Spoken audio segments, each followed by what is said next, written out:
The New South Wales Family-Focused Recovery Framework 2020 to 2025 is a guide for New South Wales Health Services in improving support for families in which a parent with mental health issues also has dependent children.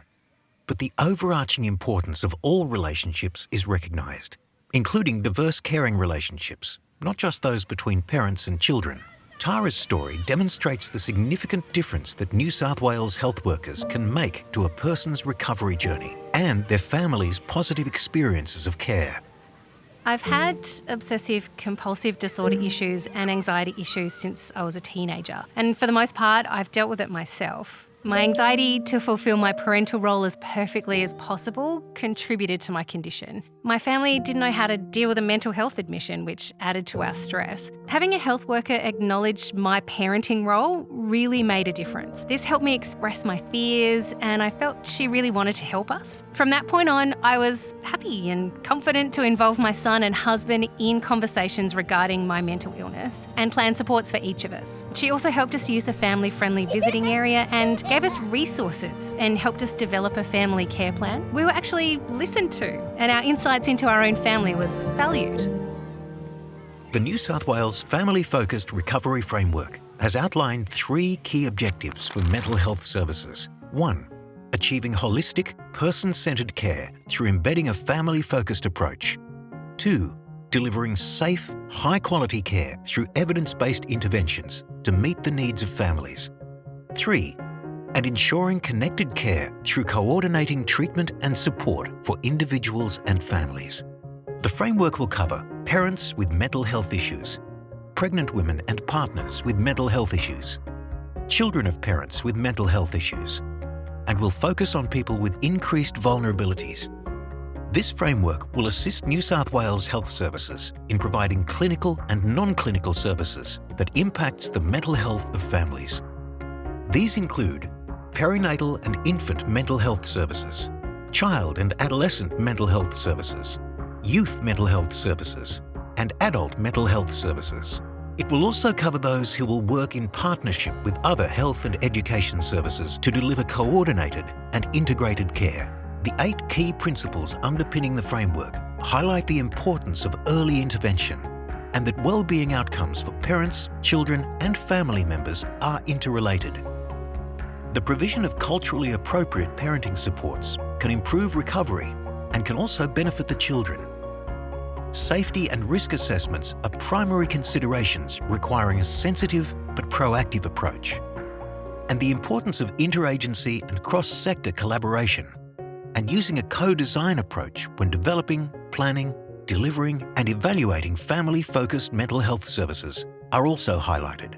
It's really important for us to clarify that poorer outcomes for children, including child mental health problems, are not inevitable in cases where parents have mental illness. So we know that children thrive when their parents are supported to provide a safe and nurturing environment. Many parents who have mental illness or mental health challenges, many of them will need very little assistance or no assistance with their parenting. And often children of parents with mental illness can have increased resilience and increased problem-solving skills. Just because someone has a mental health issue doesn't mean they can't be a parent, doesn't mean that they can't provide love and nurturing and support to other important people in their life.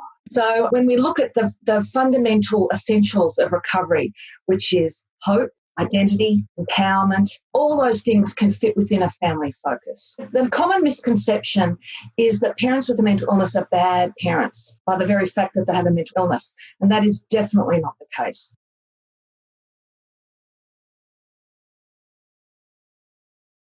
Many people are impacted by mental health conditions. The mental health prevalence rates for children and adolescents are around 14%, and for adults are approximately 20%. Nearly a quarter of Australian children live in households where at least one parent has a mental illness, and about 1 in 8 parents being treated for psychosis in the Australian public health system have dependent children living with them. Of those who are the primary carer for their children, around a quarter required support to care for them. Children and young people are frequently carers for someone with a mental illness. Almost 3% of Australian children and adolescents and 12% of young people are carers for someone living with a mental illness. almost a third of parents were experiencing depressive symptoms or had experienced depressive symptoms since becoming a parent. I think for all clinicians to acknowledge and appreciate is that 1 in 5 Australian children will grow up with a parent with mental health issues.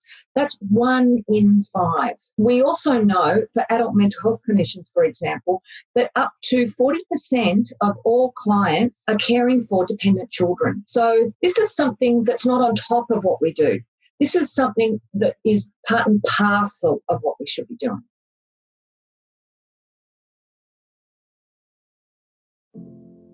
Many parents who experience mental health issues are capable parents and require little or no assistance with their parenting role. And some children and young people will not be negatively impacted by the effects of their parents' mental health issues.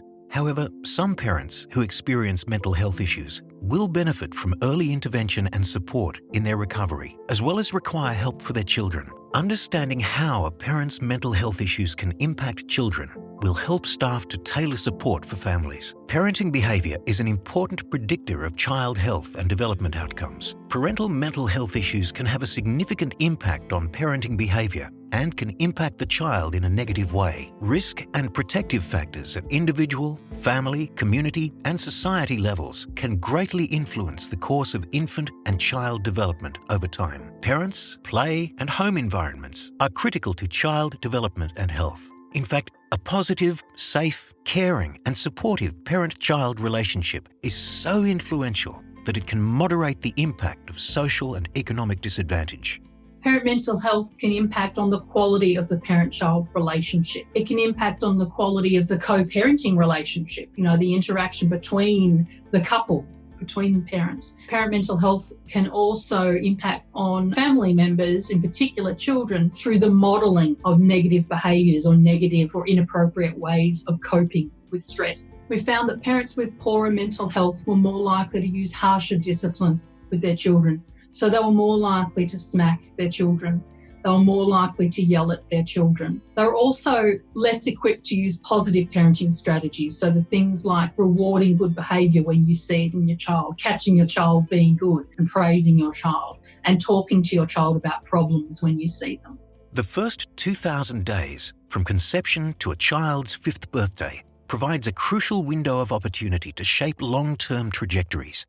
During this time, it is crucial for services to provide holistic health, learning and parenting supports. Stable, caring relationships with family members or other significant adults is one of the strongest factors in building childhood resilience.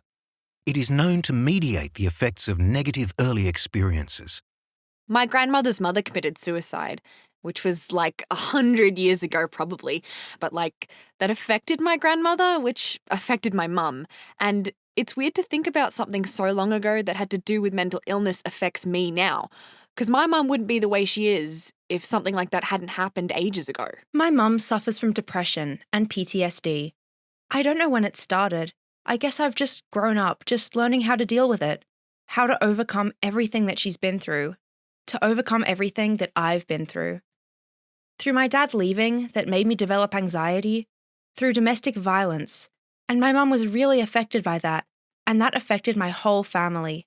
It affected my grandparents.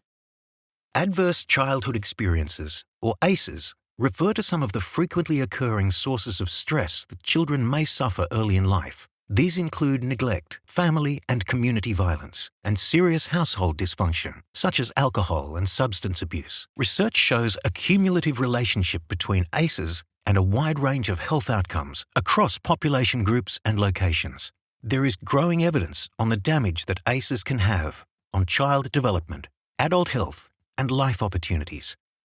Adverse childhood experiences are those sort of stressful events or circumstances that impact on children. We know that if you're a parent who themselves had adverse childhood experiences, the chances of your children also being exposed to adverse childhood experiences are much higher. So it's really important. We know that these kids are at risk. It's not inevitable and there's so much that we can do. Mental health services need to embed a trauma-informed and culturally responsive approach to maximise outcomes for consumers of all ages. Family-focused recovery needs to be implemented differently depending on the context. There is no one-size-fits-all approach. Each family and community is unique and will require a thoughtful, context-driven approach.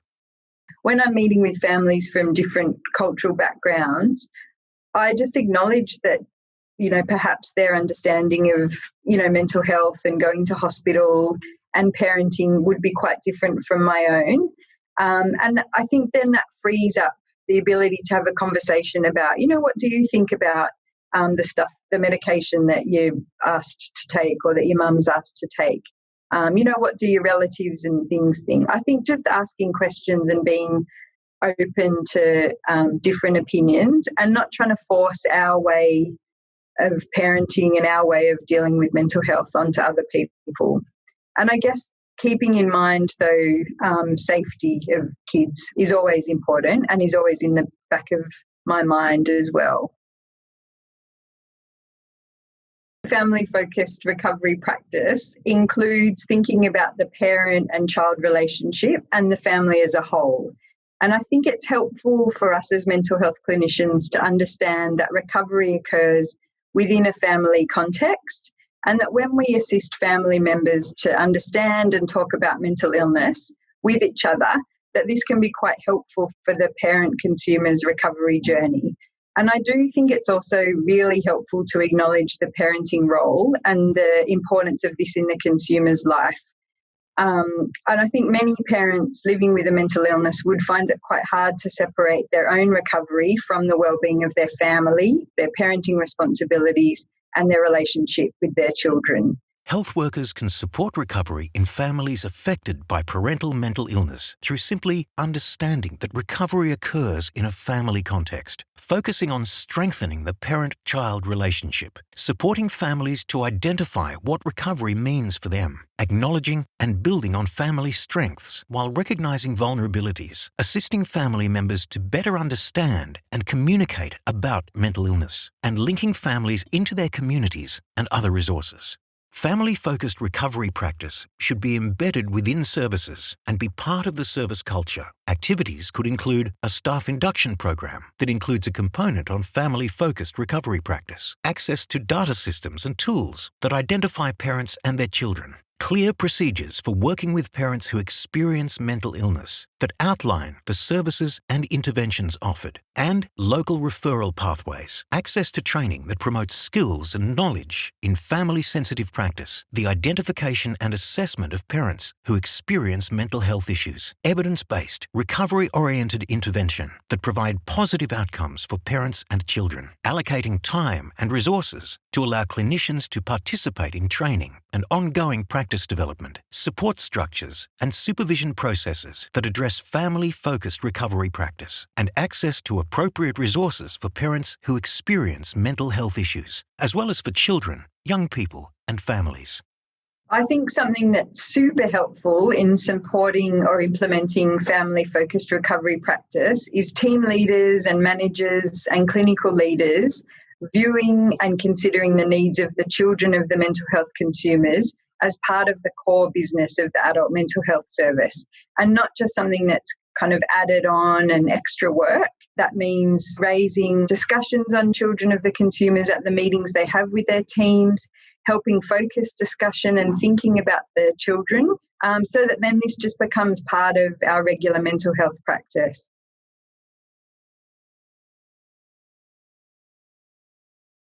CAMS and youth mental health services have traditionally worked in a systems-based approach. The services have always included family in assessment and treatment, and there's a high awareness that young people operate within multiple systems, but probably the most important one for most young people is the family. Family-focused recovery practice in CAMS and youth mental health services is undertaken through making an extensive evaluation of individual and family history. This includes ascertaining whether parents or other family members have mental health issues and whether children are carers. Following the initial assessment, CAMS and youth mental health services staff should meet with parents separately and ask if they are receiving support and to make referrals where needed. This inquiry should also be extended to include the needs of siblings.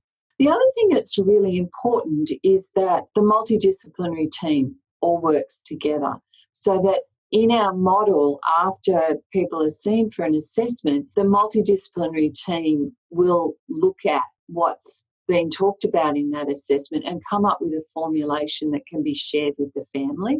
In another part of that service, we look at young people that are transitioning from child and adolescent mental health services to adult mental health services, because we know that that can be a really tricky time, especially for families, because we go from a family-focused model of care in child and adolescent and youth mental health services to a much more individually focused model of care in the adult system. So it's about actually helping the adult mental health system and the family find a way to be present and have a voice and continue in a family-focused recovery way within the service. When my family members are admitted to hospital, it puts a lot of stress on me as I have to keep up with housework. I've also felt like I had to manage a lot of schoolwork on my own with little help. One of the things that I did was tell my teachers at school what was going on at home. It did take a while for me to open up because I didn't like talking about it or telling others that I was caring for an unwell family member. But after I told my teachers, they were very understanding and willing to help me out by checking in and asking if I was okay. They would come to the school counsellor with me when there was an incident at home. They would give me space and time to do my assignments and study.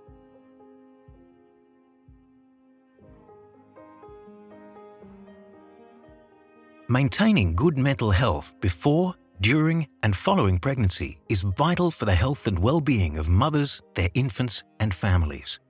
Specialist Perinatal and Infant Mental Health Services, or PIMS, are for pregnant women and mothers with severe and complex mental illness of infants up to 2 years of age. PIMS provides assessment, care planning and therapies to improve the parent's mental health and their ability and confidence to care for their infant. The focus of their care is to enable parents to recover and to be responsive to their infant's needs in the context of a healthy parent-infant relationship. There's a number of risk factors that can increase a woman's vulnerability during that time and make it more likely that she may actually relapse or become unwell, whether it be due to depression, anxiety, or a more severe mental illness, or even experiencing emotional difficulties with a borderline personality disorder. So all of those have an increased risk and likelihood if there's stressors involved, if there's a family history, if there's a past history of vulnerabilities and relapse, and certainly isolation can certainly increase a woman's risk. PIMS is a statewide service. Depending upon the location, PIMS offers consultation liaison to other practitioners or direct care to women and infants, either in their homes, clinics, or in hospitals. PIMS offers dads or co-parents advice and guidance too, because reassuring partners assist the woman's recovery. PIMS includes a statewide outreach perinatal service called SWAPS, which offers telepsychiatry assessments and care plans to rural and regional practitioners and their patients. There is also a service for pregnant women within the female prisons. Certainly treating the mother's depression or low mood or mental health is important, but looking at those factors that can affect the relationship are also important to treat, I suppose, or to at least assess and monitor and support and guide the mother around that relational development with the little one. Depression and anxiety during the perinatal period are also common for fathers.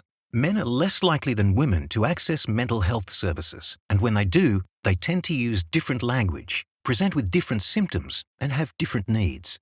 It is important to consider fathers and partners when providing parental mental health care to women. This can improve partner health as well as outcomes for women and children.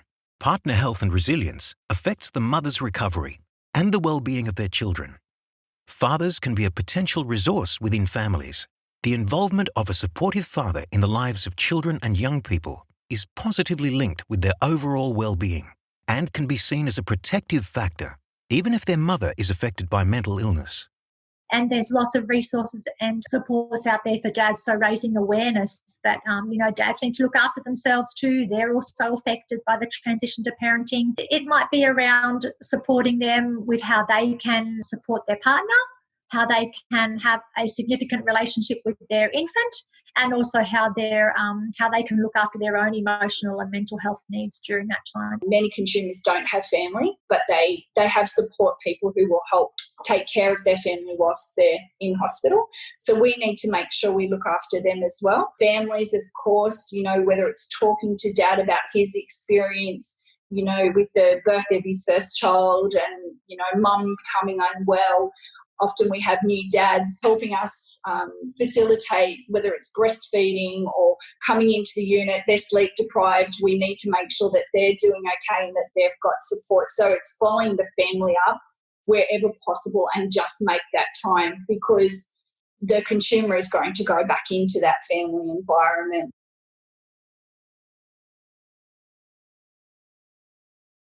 A family-focused recovery approach is very important because as well as the genetic vulnerabilities that children have, it's their environment of growing up with somebody with a mental illness that can cause them to have mental health problems as they get older. So intervening early, like using lots of education and parenting support and support for the children will hopefully prevent them going on to develop a serious mental illness, and if they do, then they're able to cope with it better.